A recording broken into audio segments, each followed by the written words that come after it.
मैं प्रांशी राठौर और आप देख रही हैं नेक्स्ट 9 न्यूज। राजस्थान में सियासी संकट अब और भी गहराता हुआ नजर आने वाला है, क्योंकि मौजूदा मुख्यमंत्री अशोक गहलोत और पूर्व डिप्टी सीएम सचिन पायलट पर जो फैसले लिए जा रहे हैं, कहीं ना कहीं पायलट गुट को रास नहीं आ रहे हैं, क्योंकि दावे ये किए जा रहे हैं। अंदरूनी सूत्रों के मुताबिक यही कहा जा रहा है कि नाराज सचिन पायलट अब बैठकों तक में शामिल नहीं हो रहे हैं।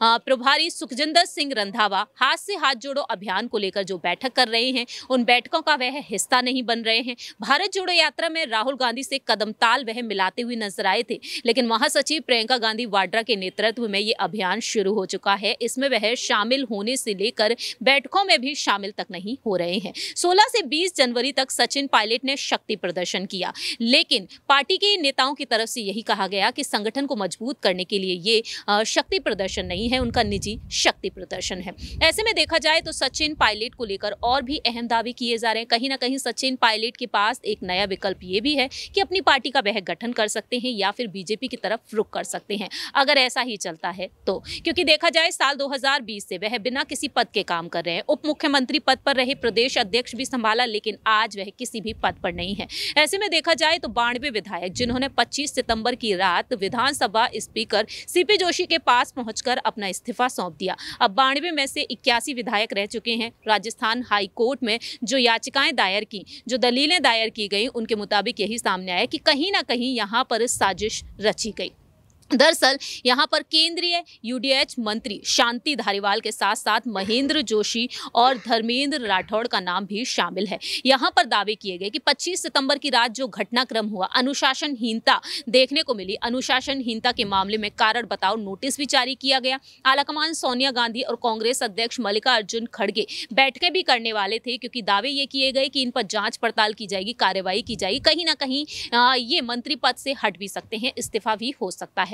लेकिन अब तक देखा जाए तो इन पर कोई भी अहम फैसला नहीं आ पाया है। लेकिन हाल ही में जो खबर सामने आई बीते 2 दिन पहले, जैसे कि हमने आपको बीती पिछली रिपोर्ट में बताया ही था, जानकारी के लिए आपको बता दें कि हाल ही में 13 जनवरी को इस्तीफा खारिज कर दिया गया सीपी जोशी ने। और सीपी जोशी ने 81 विधायकों से एक एक करके उनसे इस्तीफा लिया, और वहीं उन्होंने कहा कि स्वेच्छा से इस्तीफा वापस लेने का अनुरोध किया गया। प्रार्थना पत्रों में स्पष्ट रूप से उल्लेख किया गया है कि पहले दिए गए त्यागपत्र स्वैच्छिक नहीं थे। लेकिन दूसरी ही तरफ देखा जाए तो यहां पर विपक्ष के उपनेता राजेंद्र राठौड़ के द्वारा जो याचिका दायर की गई, उसको लेकर महावीर शर्मा का कहना रहा कि मुख्य सचेतक महेश जोशी, उप मुख्य सचेतक महेंद्र चौधरी, मंत्री शांति धारीवाल, रामलाल जाट, मुख्यमंत्री अशोक गहलोत के सलाहकार संयम लोढ़ा और विधायक रफीक खान के द्वारा सीपी जोशी को इस्तीफा पत्र प्रस्तुत किया गया था। यानी कि देखा जाए 25 सितंबर की रात जो घटनाक्रम हुआ, उस घटनाक्रम के चलते तीनों मंत्री एक बार फिर से मुसीबतों में फंसते हुए नजर आ रहे हैं। ऐसे में देखा जाए तो कहीं ना कहीं सचिन पायलट जो पहले भी इन तीनों के लिए यहां पर जो मांग करते हुए नजर आए थे कार्रवाई की, एक बार फिर से वह कार्रवाई की मांग करने के लिए मजबूर हो सकते हैं, क्योंकि आलाकमान से वह कई बार फोन पर चर्चा कर चुके हैं। राहुल गांधी, प्रियंका गांधी से भी फोन पर उनकी चर्चा हो चुकी है, और वह कह चुके हैं कि आखिरकार जलीलियत कब तक सहनी पड़ेगी।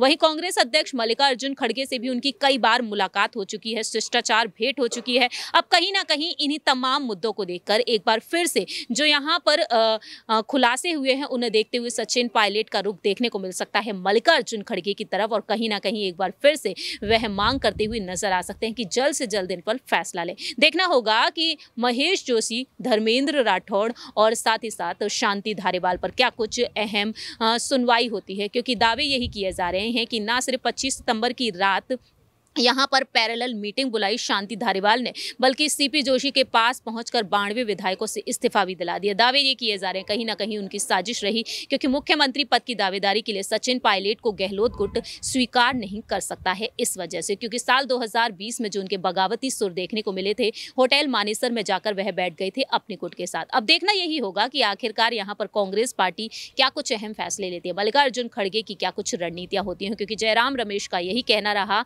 कि सुखजिंदर सिंह रंधावा, मल्लिकार्जुन खड़गे अन्य नेताओं के साथ लगातार यहां पर हल निकालने की कोशिश कर रहे हैं। आपकी क्या कुछ राय प्रतिक्रिया है, या आप बता सकते हैं कमेंट सेक्शन में। तब तक के लिए आप देखते रहिए नेक्स्ट 9 न्यूज।